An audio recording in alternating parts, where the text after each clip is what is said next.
Hi mga sis! Ayun naman, pang malakasang recipe ni ate mo, girl. Kaamatis. Oh, quick tomato. Wow.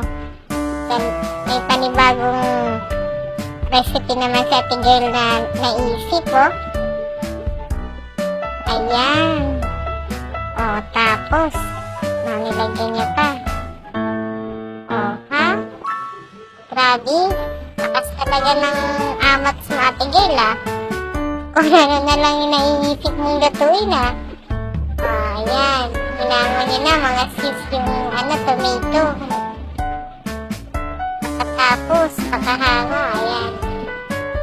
Nilagay sa lagyan, dinikdik. Oh, pakadikdik na naman.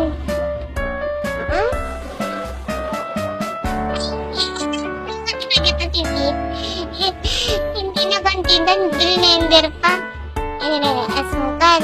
Ano yun, sis? Asin? Grabe si sis. So, kayo lasa niyan, mga sis. Loko talaga to si sis, oh, pati kanin. Ano ba yung pakulo mo, sis? Habang pakulo yung sis. Oh. Ayan yun, dinikdik din yung kanin sa mantika. O, ayan na. Hindi kakadikdik niya. Ah, tinakpan. Tapos, nagisa ulit siya ngayon sibuyas bawang. Ayan. Tapos, nilagay niya na yung kaninang dinlender niyang tomato, mga sis. Ayan, nilagay yung oyster. Tapos, tomato sauce. Ayan, tapos tapos nilagyan ng itlog. Loka talaga to si sis. Tapos talaga ng amat mo, sis, ah. Grabe ka, makain.